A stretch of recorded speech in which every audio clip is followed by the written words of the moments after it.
Bueno, ya estamos, Alejandra. Bien. Buenos días a todas y todos. Pues en el marco del curso Teoría Sociológica 1, hemos estado aproximándonos al pensamiento de los padres de la sociología, principalmente, y lamentablemente de forma demasiado escueta a las madres de la sociología. El objetivo del curso es, y ha sido y es, ¿verdad?, hacer dialogar a los autores, a las autoras con la realidad de hoy, como pensamiento vivo que puede ofrecernos aportes para pensarnos, no acríticamente ni fuera de contexto, claro está.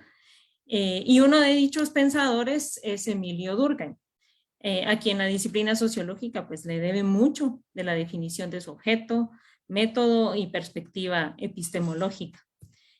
Por tal motivo, el día de hoy pues hemos invitado al doctor Luis Mac, quien ha hecho uso de los aportes de Emilio Durkheim, principalmente de la noción de anomia, para el análisis del Estado guatemalteco y de la forma de hacer y organizar la política en Guatemala. Pues como ya muchos y muchas de ustedes saben, el doctor Luis Mac es sociólogo de la Escuela de Ciencia Política. Tiene una maestría en Ciencias Sociales de Flaxo, México, y un doctorado en Ciencias Sociales con especialización en Ciencia Política por Flaxo, México. Y actualmente es coordinador del área de Sociología de la Escuela de Ciencia Política. Entonces, pues sin más, y para que aprovechemos bien el tiempo con el que contamos, vamos a dar inicio a la exposición de hoy. El doctor Mac pues va a tener 40 minutos para exponer, 45 minutos para su exposición, y posterior a eso pues vamos a abrir el espacio de preguntas para los y las asistentes.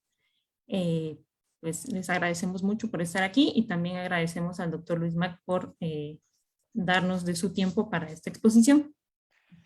Muchísimas gracias, profesora. Yo voy a primero, digamos, darles un saludo a los que nos acompañan en esta sala y también a los que nos siguen por Facebook por el interés en este tema. Este es un marco teórico que he ido desarrollando, la verdad que desde hace bastante tiempo, y cada vez que lo presento le voy agregando ciertas cosas. Entonces voy a tratar de ser lo más sintético porque esto daría para mucho tiempo, pero lo voy a tratar de hacer en media hora, 40 minutos lo más. Y un poco la sensación que uno tiene cuando trabaja este tema es que el tema es suficientemente amplio como para tener muchas aristas. Entonces, esa complejidad quizás es lo que en cierta forma siempre me lleva a tratar de ver qué otras cosas se pueden ir presentando. Entonces, para principiar, voy a decir obviamente que la anomia, como bien dijo Alejandra, es un concepto que se desarrolla en el proceso de la modernidad, digamos del inicio de la modernidad, para entender justamente esa falta, digamos conceptualmente hablando, estrictamente hablando, anomia es ausencia de normas.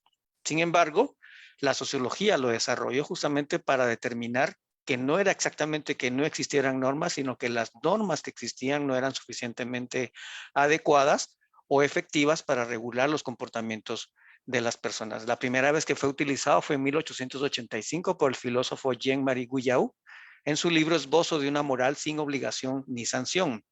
Entonces aquí es donde la sociología empezó a utilizar el concepto de anomia como un concepto para explicar justamente la disociación entre las prácticas de los ciudadanos, de las personas, y las normas que existían en la sociedad, por una serie de elementos que quizás es lo que vamos a ir justamente analizando a lo largo de esta presentación.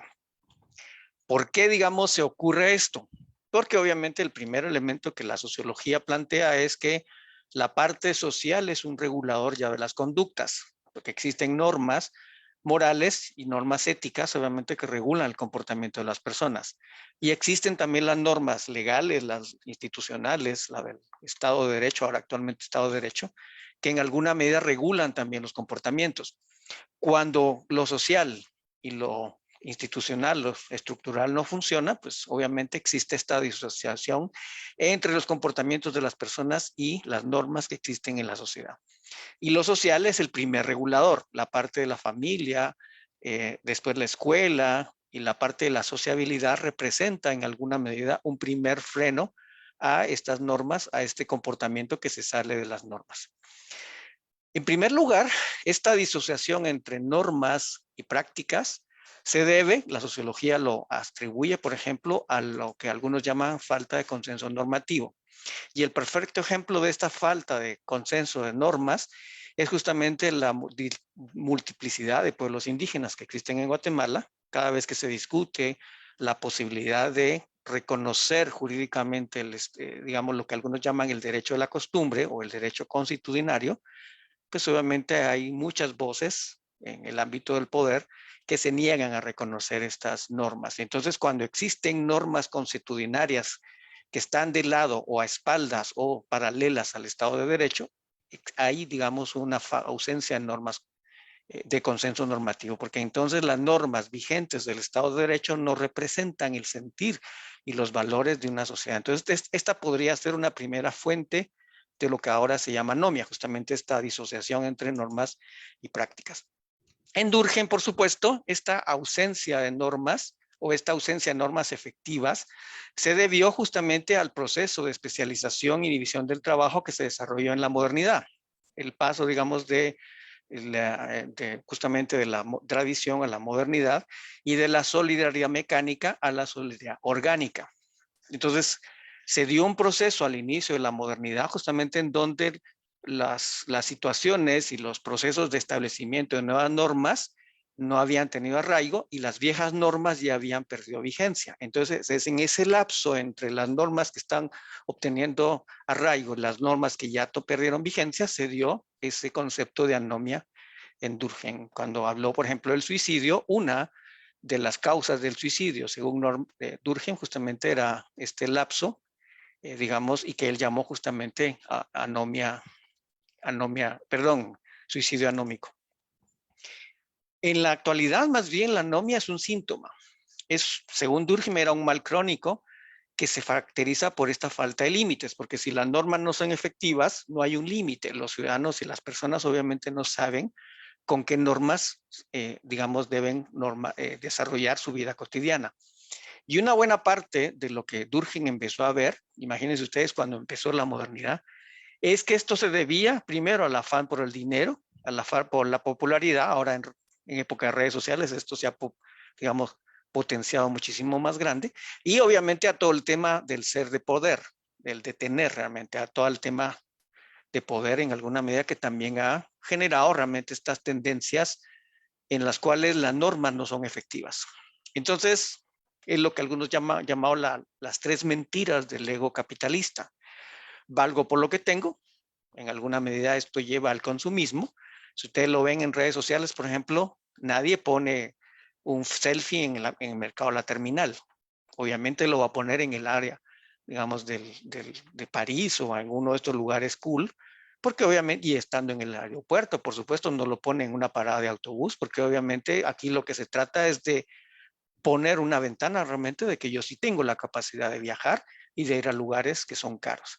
El éxito también se basa en lo que alcanzo, es el tema del voluntarista, realmente el hecho de que yo todo lo que me propongo lo alcanzo. En el ámbito de Guatemala, esta lógica de pilas, por ejemplo. Y obviamente el consumismo y el voluntarismo lleva a la vanidad. Lo importante es la imagen que proyecto más, digamos, que lo que realmente soy. Y lo más importante es cuántos likes obtengo en las redes sociales. Entonces, cuando digamos, existe esta presión por el tener, por la vanidad, por el voluntarismo, obviamente, y obviamente los recursos institucionales o los medios que se tienen al alcance no dan para eso, pues ahí es donde aparece un primer elemento de anomia, porque entonces la persona se ve compelida o se ve, digamos, impulsada a romper las normas justamente para poder alcanzar estos tres lógicas del ego capitalista. Entonces, la sed de riqueza, de fama y de poder es una primera gran fuente de anomia que es vigente prácticamente en todos los grandes países del mundo. Y esto, como les digo, fue un primer elemento que Durkheim empezó a ver cuando analizó el concepto de anomia. Y eso, por supuesto, se ha dicho, por ejemplo, después Merton desarrolla lo que él llama el sueño americano ampliado, que básicamente es esa cultura norteamericana que generó realmente una lógica de generación o de ampliación en todo el mundo, en donde la acumulación de la riqueza que se convierte en un símbolo de poder y prestigio, pues genera, digamos, estas lógicas que permiten, obviamente, o que impulsan a las personas a romper las reglas. Vean lo que dice este autor, García Pablos de Molina, en el 2003. El dinero, por su carácter altamente abstracto, anónimo e impersonal, es el criterio más adecuado para expresar esta meta. No importa de qué forma se ha obtenido lícita o ilícitamente, ni cómo se va a utilizar, no pone límites ni fronteras al sueño norteamericano. En el ámbito de la política, por ejemplo, guatemalteca, con estas lógicas de corrupción y todo lo que se ha hablado en los últimos años, había una anécdota que se planteaba siempre, y era que los políticos que en alguna medida habían sido señalados por corruptos, pero que no eran perseguidos y que nunca llegaban a la cárcel, pues decían, pues sí, me señalan, me da, digamos, tengo cierta pena en algún momento, pero la pena pasa y el dinero queda. Y entonces después de unos años nadie se va a acordar que yo era corrupto y por lo tanto pues ya voy a seguir gozando obviamente de mis recursos.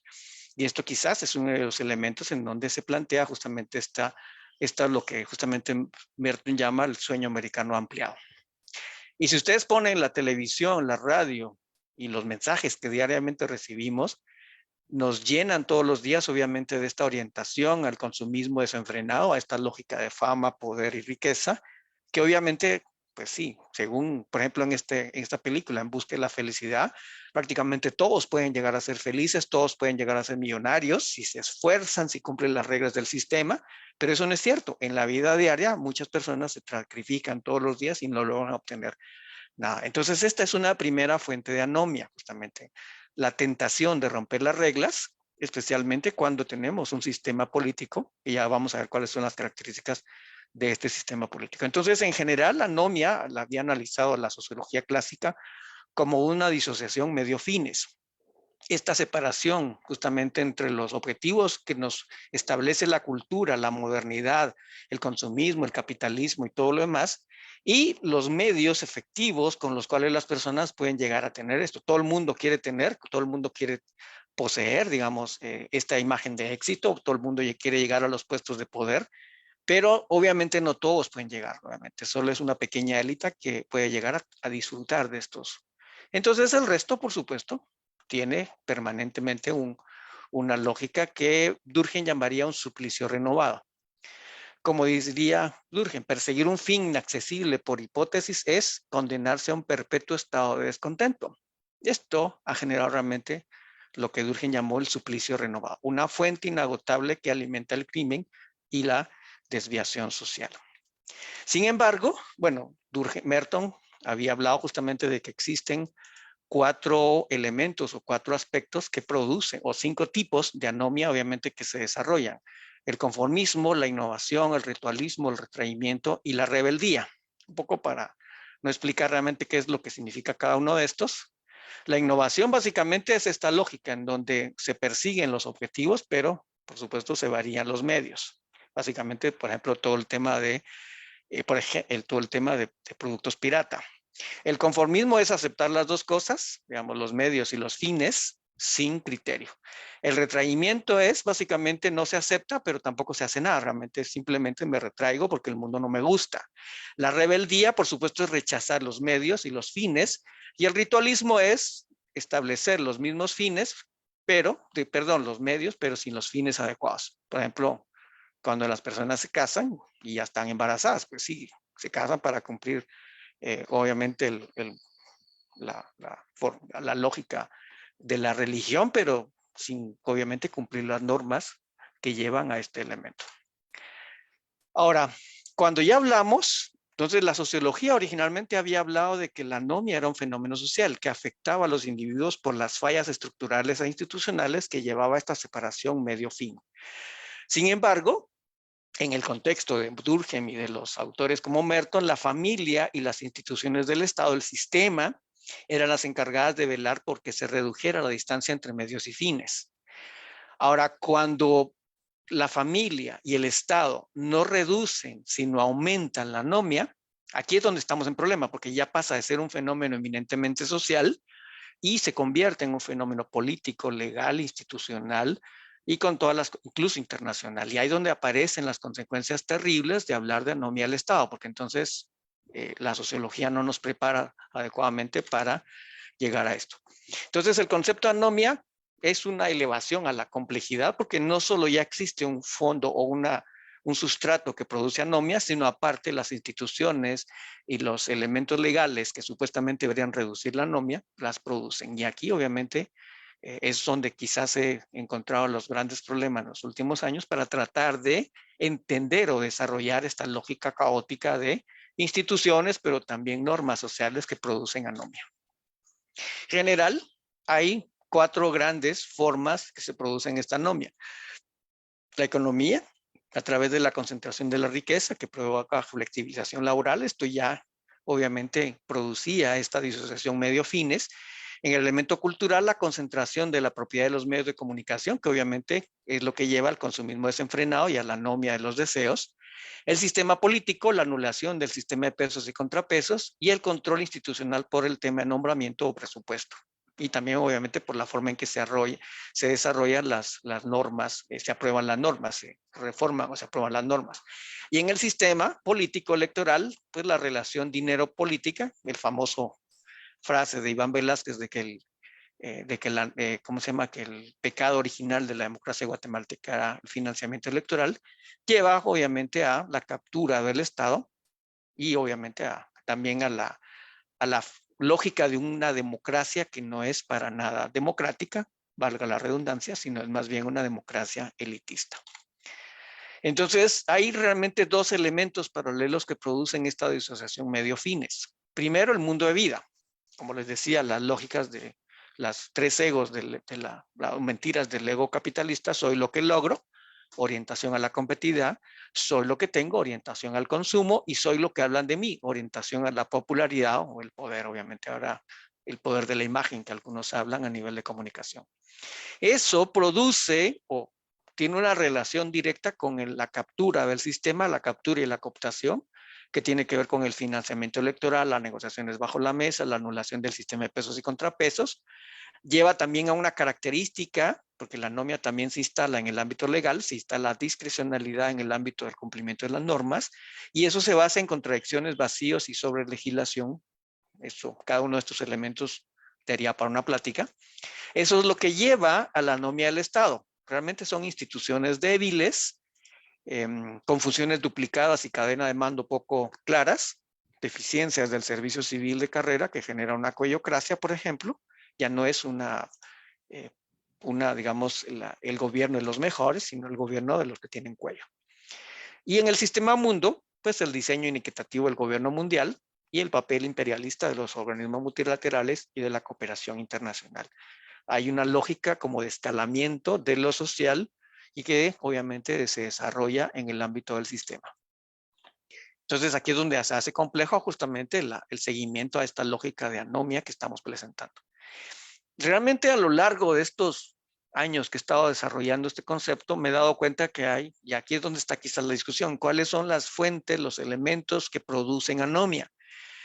He ido encontrando al menos 9, aunque en una primera contabilidad había encontrado 11, después cambié, quité. Bueno, entonces el marco teórico realmente está en construcción desde cuáles son las dimensiones que realmente producen toda esta variedad compleja de problemas.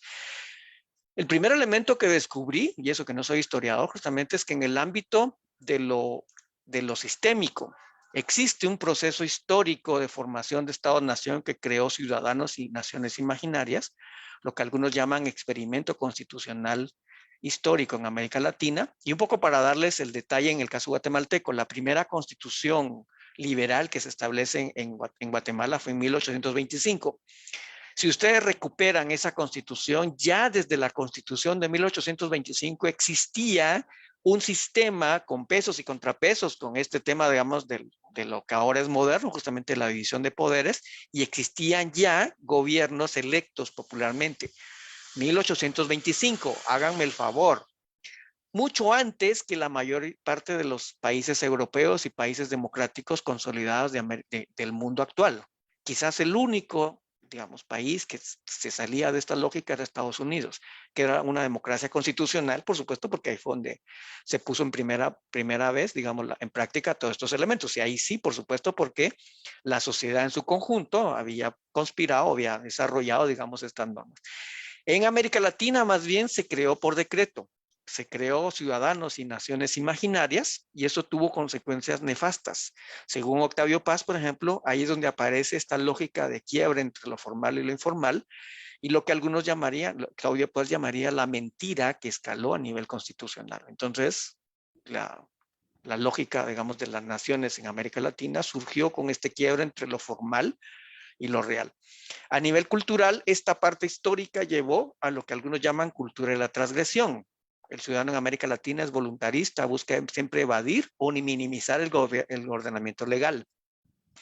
Y en el caso cultural, uno ya lo sabe, cuando un estudiante, cuando un colega o cuando cualquier persona empieza con fíjese que, ya sabe uno que lo que viene después no es nada bueno, porque va a ser una mentira, va a ser una excusa, va a ser, digamos, un elemento que intenta, obviamente, evadir la responsabilidad por, por cualquier cosa, digamos, que supuestamente ocurrió. Y ahí es donde se desarrolla esta cultura de la transgresión. Pero si uno sale a la calle, se encuentra con transgresión de todo tipo. La gente no cumple la ley de tránsito, no paga los impuestos, etcétera, etcétera. Alguien me ha dicho justamente que esta cultura de transgresión también puede verse como una cultura de sobrevivencia. Si en el mercado me dicen, mire, con factura o sin factura, yo pienso, ¿para qué le voy a dar dinero a este gobierno corrupto? Que digamos, los funcionarios se van a ir a gastar el dinero y a mí me hace falta, entonces no pago impuestos. Entonces también puede verse como una cultura de sobrevivencia. Bueno, transgresión o sobrevivencia son dos caras de una misma moneda. En el ámbito social, el ámbito público se conquista mediante las redes de familia, de amistad y clientelismo que provocan una lealtad invisible. Entonces aquí es donde yo siempre he dicho, lo que algunos llaman el familismo moral. El ámbito de la familia es una defensa positiva realmente cuando está en el ámbito personal, en el ámbito, digamos, no público.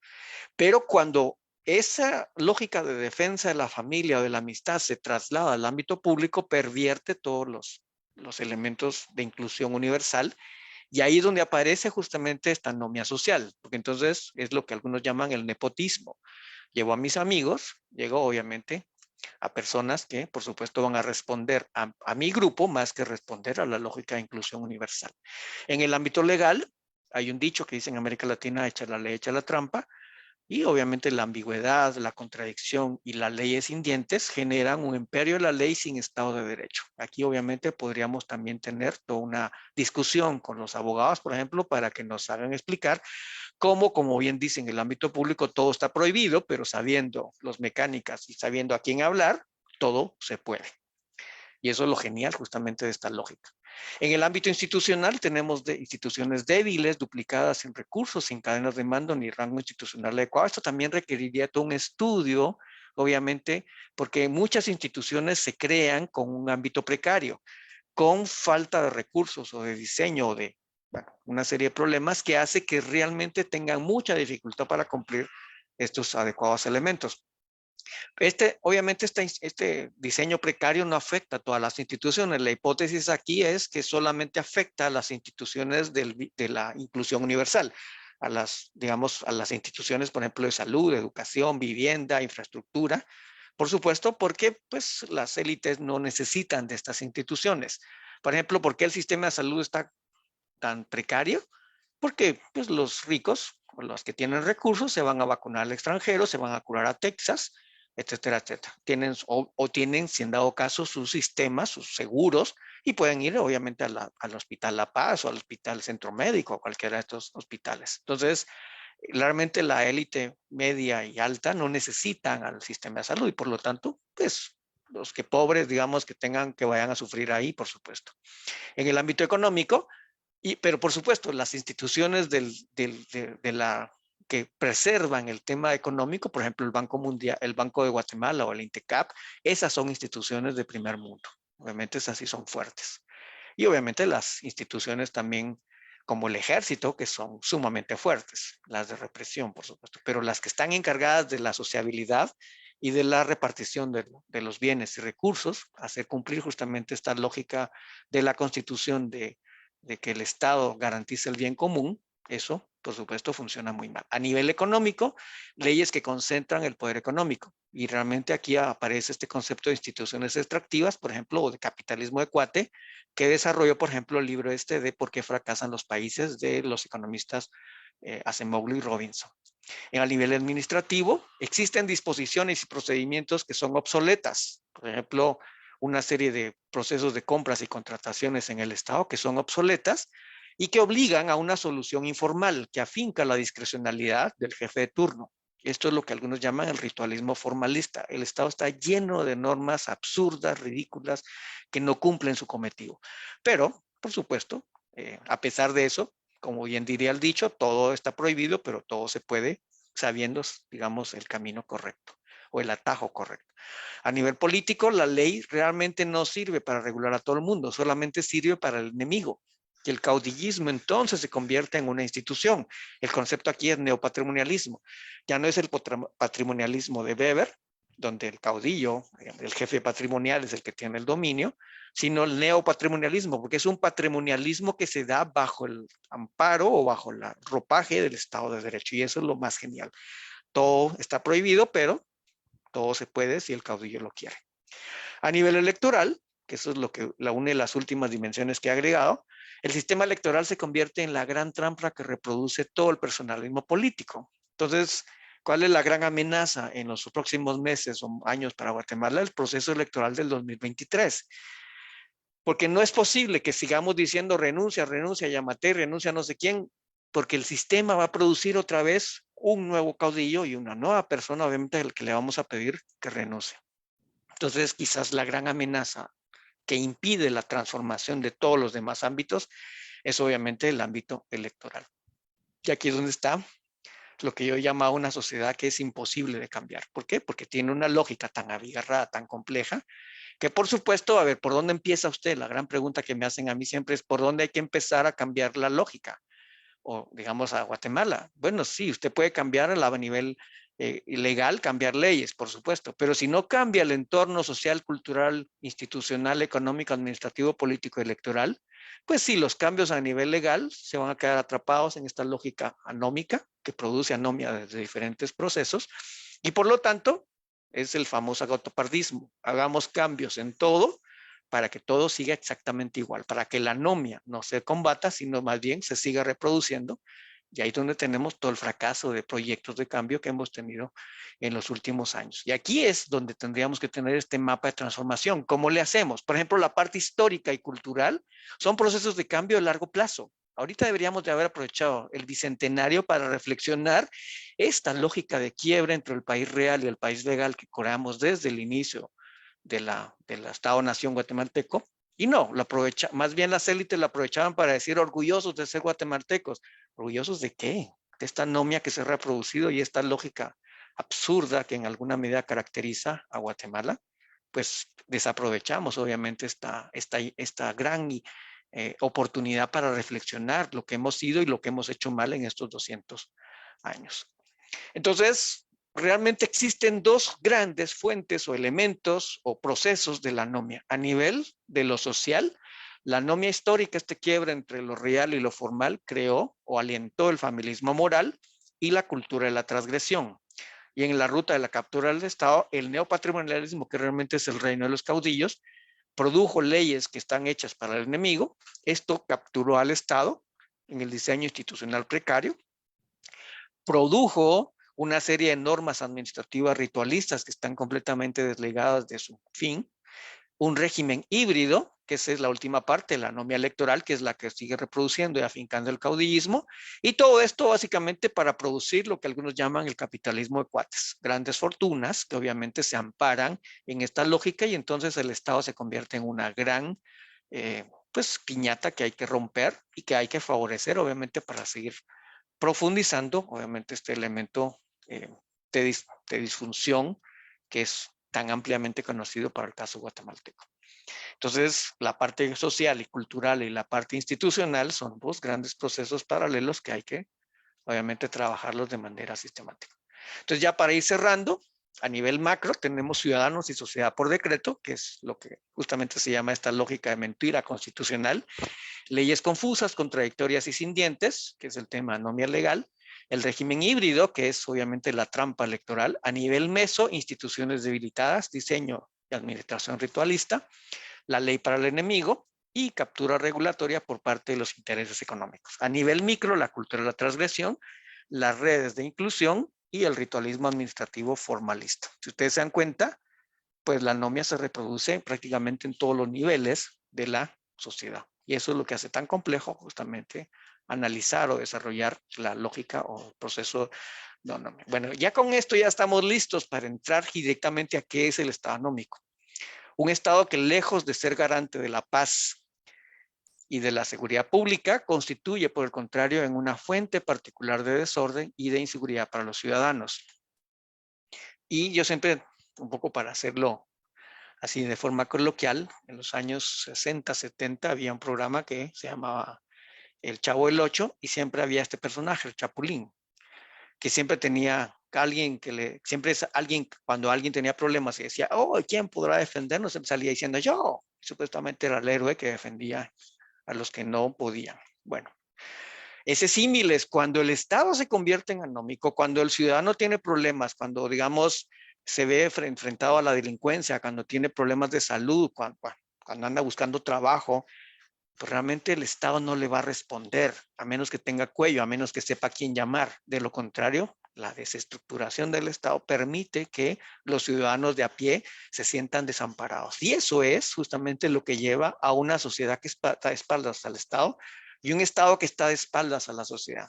Entonces, eso es lo más lamentable. En la vida cotidiana, por eso todo el mundo se encomienda, porque ya sabe que el Estado, cuando necesite de él, no va a funcionar. Y eso es lo lamentable. En la vida cotidiana tenemos una serie de fallas que hacen que obviamente el Estado no logre funcionar. Entonces, el concepto es contradictorio. Anomia implica el desorden moral y práctico, y el Estado es el que supuestamente se estructura para ordenar y pautar la conducta colectiva. Pero cuando decimos que el Estado es la fuente del desorden y del caos, realmente es un caos que tiene un orden, que tiene una lógica, es un caos controlado, una crisis que se regula a sí misma, una falla calculada. Y ahí es donde está el problema de nuestros estados. Realmente no hay voluntad política de transformar el Estado porque el Estado es funcional, no es un Estado fallido, es un Estado funcional para lo que fue creado. Y eso es quizás lo más complejo realmente de entender. Y obviamente para los reformadores, por supuesto, es donde aparecen los diputados que sí dicen que quieren hacer cambios, pero en la práctica pues no están dispuestos realmente a transformar absolutamente nada. ¿Cuáles son las características del Estado anómico? Funcionarios todopoderosos. Los funcionarios estatales frecuentemente no cumplen con las normas, creando una continua desconfianza por parte de la ciudadanía. Aquí doña Connie, por ejemplo, y el presidente Yamatei son dos perfectos ejemplos de funcionarios todopoderosos. Instituciones débiles, la acción pública no es capaz de resolver los problemas sociales, políticos y económicos que perviven de manera indefinida. Por ejemplo, en el ámbito de los objetivos de desarrollo del milenio, Guatemala, lejos de solucionar el tema de la pobreza, la aumentó. Imaginen ustedes la incapacidad sistémica del Estado guatemalteco de alcanzar los objetivos de desarrollo y de proveer, por supuesto, condiciones mejoras a la sociedad guatemalteca. También un desorden controlado. La acción del Estado es contradictoria y errática, es una fuente de desorden. Y el Estado se ausenta realmente, en realidad, de muchos ámbitos. En el ámbito territorial, por ejemplo, el Estado realmente no controla absolutamente nada. Y este es un elemento caótico. Entonces, el Estado, cuando se convierte en anómico, se convierte en el punto de llegada y de partida de la anomia. Quizás esa es la parte más compleja. Cuando el Estado es incapaz de cumplir la norma y no expresa al ciudadano de manera contundente cómo se deben cumplir las normas, es el Estado realmente el que está produciendo y se está contradeciendo a sí mismo. Y asimismo, entonces, en esa negociación de las normas, se está legitimando actividades que pueden no estar acorde con la normativa establecida. Y donde el Estado, insisto, se convierte en un problema mayúsculo. ¿Cuáles son las consecuencias de la anomia? Primero, la desigualdad, por supuesto, porque no hay forma de garantizar la inclusión universal de los ciudadanos. Y quizás por eso en el Bicentenario las élites dicen orgullosos de ser guatemaltecos. Pues sí, orgullosos porque ellos pertenecen a la élite, por supuesto. Pero el resto, que vamos a tener orgullo realmente de estar excluidos de los beneficios del desarrollo. Y eso ha producido que Guatemala, según la medición del coeficiente de Gini de 2016, este es 2006 puse, pero aquí hay un error, 2016, Guatemala era uno de los 6 países más desiguales de América Latina. Casi, digamos, al estilo de Brasil, Colombia y Honduras. Entonces esto ya nos da, digamos, un elemento. Ya más, ¿por qué se genera la desconfianza, la apatía, el pesimismo conformista y la corrupción? Y obviamente la inequidad. Son elementos estructurales porque obviamente aquí ya todo el mundo sabe que las cosas están para no cambiar. Y para ejemplificarles esto de ese círculo vicioso, yo me recuerdo muy bien cuando una vez yo fui a una colonia en Amatitlán, donde se inundaba cada cierto tiempo, cada vez que llovía muy fuerte, se inundaba con olores fétidos, pasaban las camionetas a cada rato por ahí, habían maras, a ver, una serie de problemas terribles. Y uno le decía, pero mire, ¿y por qué usted se quedó aquí? Mire, me dijo, yo cuando me vine aquí, la colonia era muy bonita, entonces al principio estaba muy contento, pero después se fue deteriorando el entorno y realmente me dijo él, como en todos lados en Guatemala se cuecen habas, en todos lados hay problemas, mejor decidí quedarme aquí porque por lo menos ya me hallé aquí. Entonces, como dice esta Filmina, ¿no? Todos los problemas que hubiéramos podido evitar si en lugar de aspirar a algo mejor, nos hubiéramos conformado a la medida de nuestras posibilidades. Eso lleva, obviamente, a todo este proceso. Porque por donde uno mira, por supuesto, hay anomia, entonces, ¿para qué me voy a mover si por todos lados hay anomia? Y esto también lleva a lo que algunos llaman la incompetencia aprendida o anomia silente. Y eso lo ejemplifica justamente con la profesionalización del ámbito público. Si los funcionarios de mayor peso, con mayor capacidad, con mayores maestrías, doctorados y con mayor expertise no son contratados en los ámbitos más superiores, y obviamente uno llega a tener, pues obviamente una cultura técnica que no es aprovechada por el Estado, paradójicamente lo que se aprende es la incompetencia. No es que no sea incompetente, sino que uno aprende realmente que pues, no es por la competencia y por el saber que no va a pasar, subir o mejorar, sino simplemente por los cuellos y por, obviamente, toda esta lógica nómica que se está desarrollando. Y entonces, realmente tenemos en el ámbito guatemalteco esta anomia silente o esta incompetencia aprendida que es terrible. Y bueno, eso básicamente sería, como les decía, la explicación de este complejo análisis o este complejo esquema de anomia que, como les digo, daría mucho para hablar. Muchísimas gracias.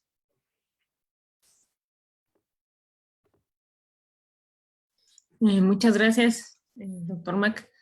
En este momento abriríamos el espacio para preguntas. Si alguno de los asistentes desea realizar alguna pregunta, aquí tiene la mano levantada Mariela Obando, por favor. Buenos días, doctor Mac. Le saluda Mariela Van. ¿Qué tal? ¿Cómo está? Fíjese que a mí me preocupa un poco, creo que puede ser mi marco hermenéutico, pero veo que desde el planteamiento de Durkheim, la categoría anomia está excelente desde analizar primer mundo, porque veo que plantea, como es el institucionalismo ahistórico. Me preocupa mucho porque invisibiliza todos los procesos que tiene América Latina desde el siglo XVI. Déjeme contarle que hay un estudio que se hizo desde el siglo XI, la doctora Alicia Hawkins, sobre todo el sistema liberal que empieza desde el siglo XI, reminiscencia de todo el derecho romano, específicamente ya nace desde la formalidad sin la materialización como imperio. Lógicamente tiene que tener un mecanismo de regulación, pero me preocupa esa invisibilización desde el proceso del sujeto político, de la comunidad política. Recuérdese que las instituciones también tienen, digamos, la intervención y son creación histórica de los sujetos y las relaciones hegemónicas de poder que se van configurando específicamente en los diferentes estadios. Entonces, sí me preocupa que es una visión casi de estados de primer mundo porque invisibiliza 5 siglos de todos estos sistemas de dominación que tiene América Latina y lo ahistórico por estudiar el puro institucionalismo sin las relaciones de poder. Gracias. Bueno, obviamente que por eso les decía que cada uno de estos acercamientos es solamente un pequeño acercamiento, que cada uno de esos temas hay que hablar muchísimo, pero calcule usted, si uno se pusiera a hablar de todos los temas con toda la profundidad, híjole, no daría para mucho. Lo único que estoy tratando de hacer es que hay que hacer una reflexión histórica, hay que hacer una reflexión social, hay que hacer una reflexión legal y así sucesivamente hablando. Yo no soy experto en el ámbito legal, ni tampoco soy experto en el ámbito histórico. Yo soy sociólogo.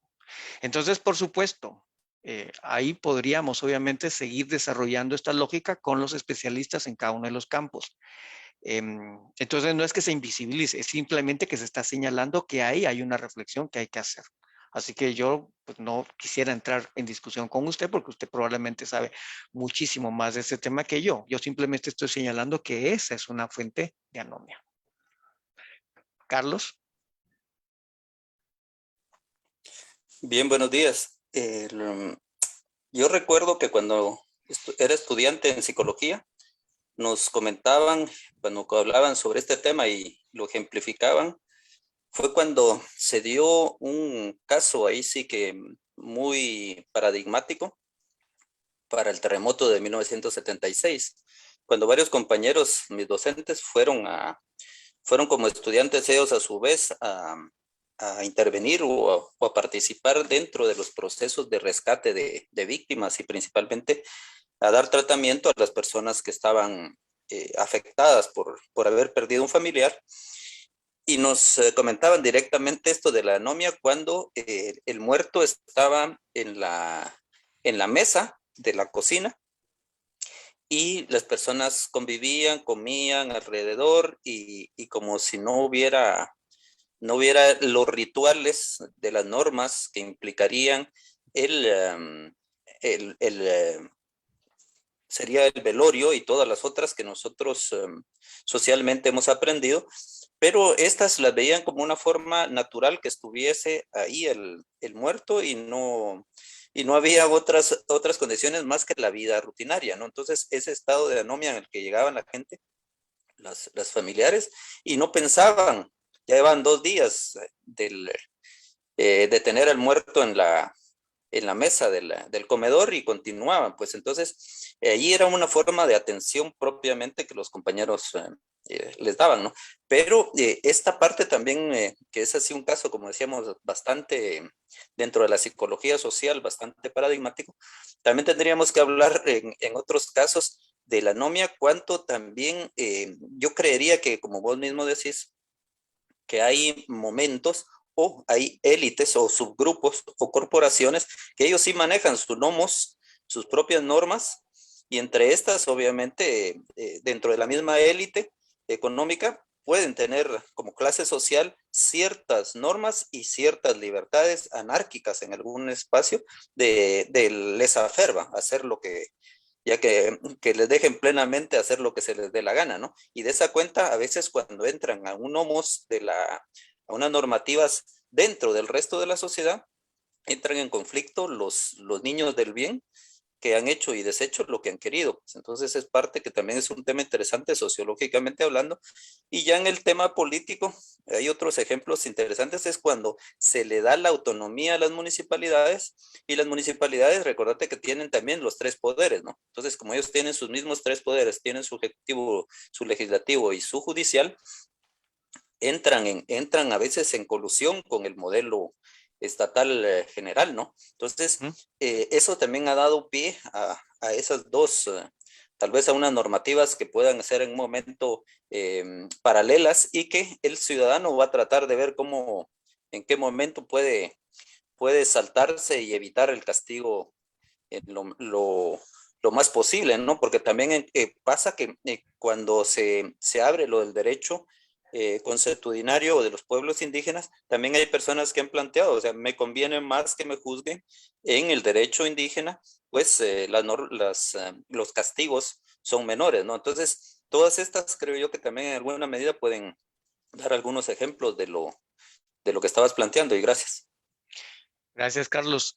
Bueno, sí, obviamente, quizás esa es como la virtud, pero también el gran problema que tiene este marco teórico, que es un marco teórico que da para mucho realmente. Y entonces habría que generar un equipo multidisciplinario, porque como tú dices, la parte de la anomia se ejemplifica, se desarrolla en diferentes ámbitos y se produce por diferentes aspectos. Hay una dimensión, como tú bien dices, psicológica. Ya no soy psicólogo, entonces digamos, obviamente, ahí hay una parte muy importante que es cómo los ciudadanos obviamente asumen y conviven con esta lógica, porque ya todo el mundo sabe, por supuesto, que no pueden encontrar obviamente lógicas más estables o más duraderas, y por supuesto también, entonces eso produce probablemente una respuesta.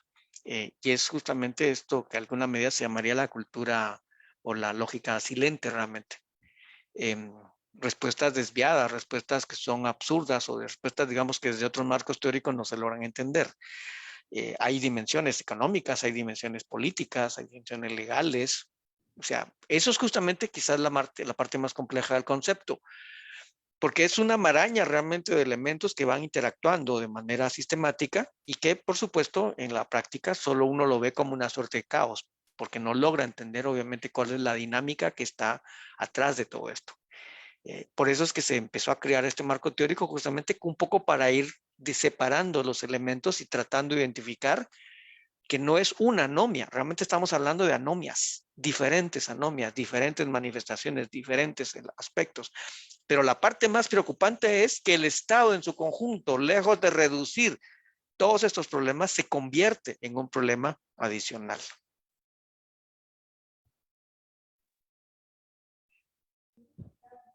Si alguien más tuviera alguna duda.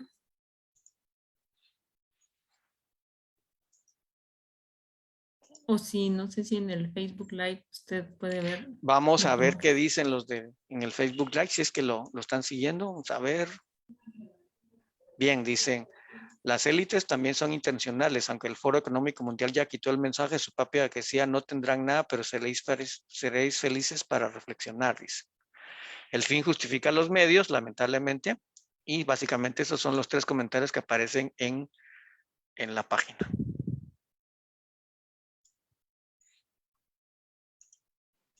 Bueno, si no hay mayores... ¿Sí? Sí, doctor. Una pregunta. Esta frase que usted menciona se puede extender también al estudiantado, esta misma actitud enferma, esta misma indiferencia, se puede extender a los estratos de estudiantes de primaria, lo he visto con básico y también con universitarios, o sea, a nivel educativo también esto se impregna de esta situación. Bueno, de hecho, mire, justamente hace poco me acaba de llamar un periodista preguntando, mire, ¿cómo usted ve que por segundo año consecutivo, obviamente porque no hay condiciones, la mayoría de personas en el área rural, incluso en el ámbito urbano, por ejemplo, hay muchos estudiantes y muchos profesores que no tienen las mínimas condiciones, no tienen una computadora, tienen acceso a internet complicado, entonces están recibiendo clases de manera, pues ahí sí que muy mal realmente. Y por lo tanto, el Ministerio de Educación por segundo año consecutivo no va a hacer pruebas, va a ser casi como graduados o pasados, digamos, por decreto, porque si se pusieran a evaluar sería terrible. Entonces, calcule usted el nivel de incompetencia que estamos produciendo en el sistema educativo. Ya de por sí el sistema educativo era malo.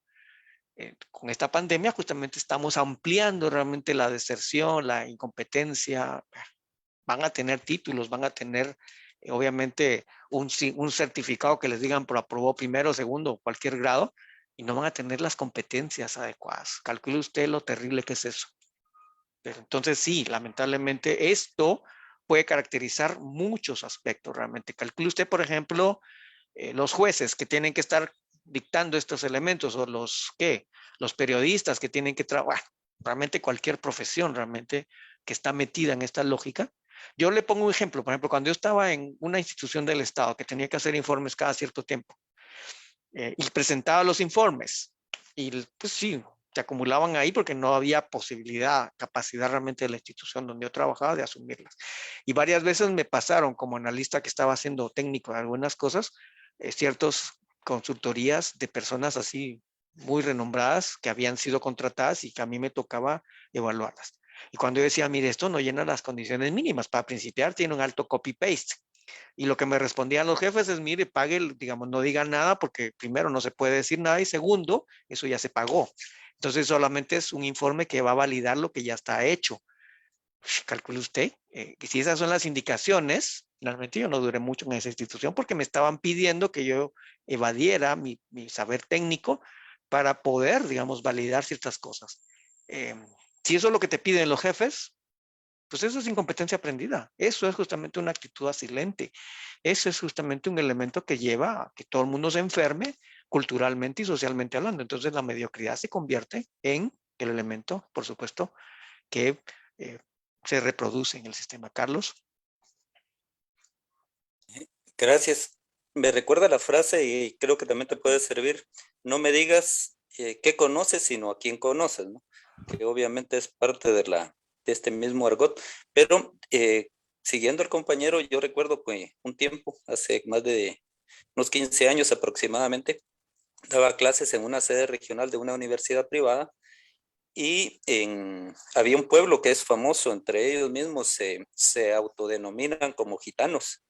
Y, y dentro de eso como que hay esta parte de una cultura o una normativa implícita que es hagas lo que se te dé la gana. Y viene parecido también en el sentido de aquello de que no es la vergüenza es que te agarren, pues, o sea, no es lo que hagas, sino que te agarren. Y me recuerdo porque en un examen final, dentro de lo que nos pedían, dentro de la estructura de hacer un examen final, un estudiante tenía un chivo enorme, ¿no?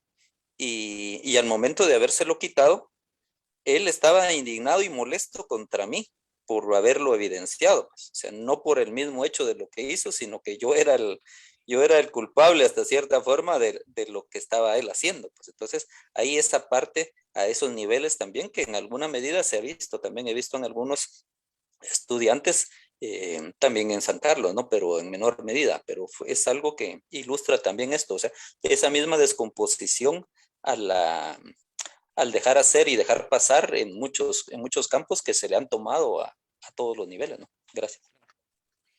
Sí, claro, claro. Sí, es un ejemplo que cabal me va a servir. Ahora te lo voy a tomar prestado justamente cuando exponga otra vez. Muchísimas gracias.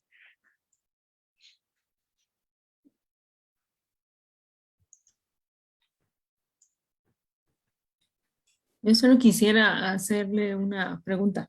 Sí. ¿Qué piensa usted o cómo ve la relación, y que quizá tiene algo que ver con la compañera que preguntó en el inicio ahora, entre esta coexistencia que plantea usted de distintos modos de concebir el mundo, distintas formas de organizar la vida, organizar lo político, organizar lo jurídico, digamos, o esa noción de lo jurídico, ¿verdad? Y la cuestión de un Estado ficticio, digamos, de algún modo, o esa disociación entre lo formal y lo real, ¿verdad? Y digamos, estas nociones que han desarrollado algunos teóricos en el sur, como lo abigarrado en René Zabaleta y lo barroco, digamos, de Bolívar Echeverría, digamos, estarían, digamos, complementando, podrían complementar este análisis de la anomia del Estado, de algún modo. Sí, definitivamente. Mira, un poco la presunción que en alguna medida guió este marco teórico es que realmente los análisis y los elementos que se han hecho desde diferentes perspectivas, como tú bien dices, casi todos han ido señalando diferentes facetas o diferentes aspectos de la anomia. Entonces, lo que se está proponiendo aquí es, a ver, hay muchas contribuciones que se han hecho en ciencias separadas, que tienen, digamos, por supuesto, una pequeña descripción del tema conjunto. Entonces, aquí lo que estamos tratando de hacer es, a ver, agarremos un esfuerzo intelectual más grande realmente y veamos en diferentes campos, porque, por ejemplo, insisto, yo soy experto en sociología y en ciencia política. Pero yo no sé de psicología, yo no sé de leyes, yo no sé de diseño institucional, yo no sé de administración pública. Bueno, sé más de algo, pero no soy experto en esos temas. Hay diferentes elementos, obviamente, de psicología, de diferentes campos, que no se están estableciendo y que no se están poniendo realmente para poder entender esta compleja realidad que en alguna medida es nuestros países. Porque aquí quizás la parte más complicada es tratar de ver justamente como esto, como tú dices, en esa parte abigarrada. Eh, Hay muchas cosas que uno no logra entender. Incluso después de haberlo estudiado mucho tiempo, uno dice, bueno, ¿y aquí de dónde salió esto y a dónde va? Digamos, nuestros países son bien complicados de analizar, justamente porque, insisto, hemos desarrollado marcos teóricos paralelos que están viendo pequeños pedazos de la anomia y no lo hemos juntado. Por supuesto, este es un esfuerzo que trasciende y que obviamente supera mi capacidad. Yo, finalmente, si yo me dedicara a la investigación, pues sí, yo podría tal vez ver cómo, pero yo tengo otras responsabilidades. Yo no soy investigador de tiempo completo. Apenas llega a ser profesor en algunos momentos y conferencista igual. Entonces, mi gran limitación no solo es mi saber práctico, sino tampoco, digamos, toda la lógica de que yo no estoy dedicado a desarrollar este marco teórico como tal. Eh, yo siempre lo expongo justamente porque a lo mejor más de algo realmente va a servir para que en otros campos se sigan desarrollando estas ideas. Y si entonces, como tú dirías, hay muchos aspectos que se han ido desarrollando desde otras perspectivas que podrían alimentar y fortalecer esta mirada.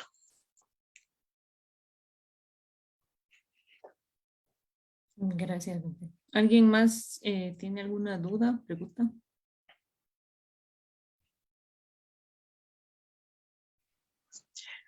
Doctor, buenos días. Don Robinson. Un gusto escucharle, doctor. Yo, pues como también en algunas clases que he tenido la oportunidad de llevar con usted, toda esta retroalimentación que he podido tener en base a las formas de explicar también y también de poder desarrollar este tema que es muy interesante en mi caso como estudiante de sociología. Siempre he tenido la duda de en dónde, digamos, encajar esta anomia en cuanto a nivel constitucional, ¿verdad? De que las garantías, las supuestas garantías que están establecidas en nuestra norma suprema, son violadas, o sea, fueron creadas con un espíritu legalista que, pues, como que están basados mucho en derechos humanos, pero que son violados por tanto jueces, magistrados y quienes también crean las leyes. Yo he llegado a pensar en dónde puedo enmarcar esta anomia constitucional, de la cual un ejemplo, una garantía de libertad, habla, ¿verdad?, de que es lo último que se puede, pues, como que evitar para la persona, para el ser humano en nuestro país, digamos, por medio del marco legal que se tiene, los procesos también penales y todo. Pero, un ejemplo, ¿verdad? Normalmente en los procesos penales, lo primero que se hace es encerrar a la persona. O sea, esa garantía constitucional no es tomada en cuenta. Claro, los jueces se agarran de que por medio de los medios de comunicación y todo lo mediático que se hace, ellos quedan mal. Entonces ellos lo que hacen es cubrirse las espaldas y pues violar una garantía constitucional. ¿En dónde podrían marcarlo? ¿Como una anomia legal, anomia institucional o ya una anomia a nivel Estado? Esa era mi duda. Gracias. Bueno, realmente es una combinación realmente, porque ahí tenemos primero, obviamente, una anomia legal. Hay la Constitución supuestamente es el marco jurídico superior. Sin embargo, pues obviamente no se cumple como tal. Pero muchos abogados dicen, no es la Constitución, es la interpretación que dan los jueces, es, digamos, los intereses en alguna medida que tienen los jueces. Entonces aquí ya bajamos a un nivel que es la parte personal, los intereses, las nomias, digamos, en alguna medida personales, psicosociales, etcétera, etcétera. Pero, por supuesto, desde la perspectiva jurídica, pues obviamente es una anomia legal. también es una anomia institucional por la forma en que los jueces, por ejemplo, y magistrados se nombran, las comisiones de postulación, etcétera, etcétera. Y a partir de la anomia del Estado, por supuesto, porque existen intereses de mantener, digamos, esta subordinación y estos intereses y de comprar jueces, magistrados, etcétera, etcétera. Ese caso que usted menciona realmente daría para ejemplificar varias de las anomias.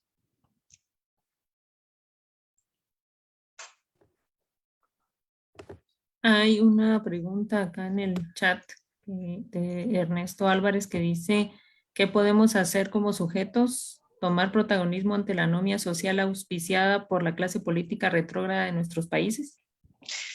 Bueno, el primer elemento que uno me parece que en alguna medida debería tomar conciencia es, a ver, cuando usted en alguna medida encuentre un candidato que dice, no se preocupe, yo voy a ser la mera neta del planeta, yo voy a cambiar todo, que siempre hacen eso los candidatos, a ver, hay que desconfiar, porque la anomia se construyó en 2 siglos. Empezó con la anomia histórica, pero se ha ido desarrollando y tiene una honda estructura cultural, política, económica, institucional, etcétera, etcétera.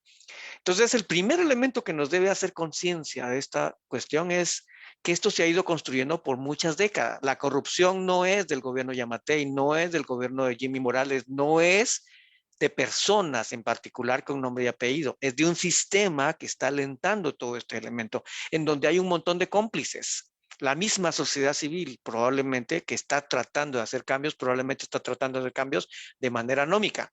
Los mismos ciudadanos que exigen cosas probablemente también son anómicos, etcétera, etcétera. Entonces, quizás empezar a nombrar las cosas es un primer elemento. Y segundo, cambiemos la temporalidad. Si construimos esta anomia en tantos siglos, es más fácil reproducir la anomia que combatirla.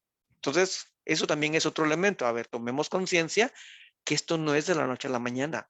Y mientras más lo hablemos, mientras más lo discutamos y mientras más tomemos conciencia de que estamos inmersos en esta serie de elementos perversos, pues vamos a empezar a fijarnos dónde se está reproduciendo la anomia y vamos a empezar a hacer pequeños cambios que probablemente van a impactar. Por ejemplo, la parte cultural, esa lógica de transgresión o de sobrevivencia que se ha señalado, ese es un elemento cultural de largo plazo. Siempre se ha dicho que para que exista un corrupto tiene que haber un corruptor. ¿Y quién es el corruptor? La sociedad. Cuando en el ámbito público, por ejemplo, llegan los candidatos a la presidencia o los candidatos a alcalde y prometen cosas, yo conocí, por ejemplo, algunos candidatos que eran honestos y que iban a proponer cosas a las comunidades, y las comunidades después de escuchar el discurso así muy técnico, muy bonito, terminan muy lindo, pero ¿qué nos va a ofrecer a cambio?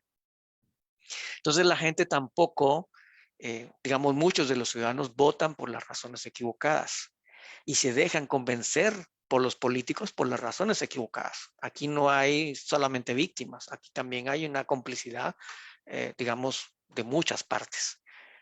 Entonces, quizás eso es el elemento que habría que empezar a hablar.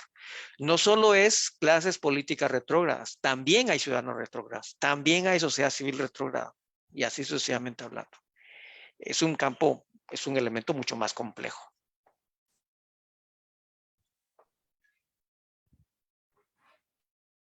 Y hay otro comentario acá de Zully Morales que dice, gracias doctor Mac, excelente presentación y sí, en efecto da para mucho el tema, pero al menos nos permite una oxigenación cerebral y la posibilidad de continuar en el diálogo. Sí, esa es un poco la idea. Como les digo, sigamos discutiendo, porque los que me han escuchado hace un par de años ya habrán visto que más o menos varía algunas cosas. Entonces, digamos, este proyecto, este marco teórico está en construcción. Así que, bueno, todos los aportes y todos los elementos que se señalen son bienvenidos. Muchísimas gracias. Pues, si alguien más quisiera hacer alguna pregunta o comentario.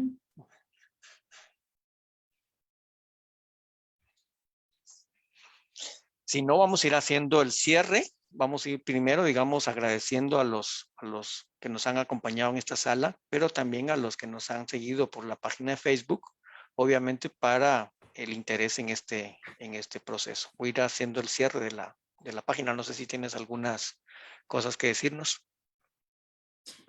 Pues no, únicamente agradecerle a usted por el tiempo que nos ha brindado para exponer este tema, para pues en el marco del curso de teoría sociológica, pues es muy enriquecedor ver en acción a los teóricos y teóricas que estudiamos como clásicos, ¿verdad? Y que a veces no creemos que pueden ser aplicables a nuestra realidad, pero que son, digamos, hay que hacerlos hablar y dialogar con la realidad. Y pues entonces le agradecemos pues, por su tiempo y también agradecemos a todas y todos los asistentes a esta actividad. Y pues pienso que por acá lo dejaríamos y muchas gracias.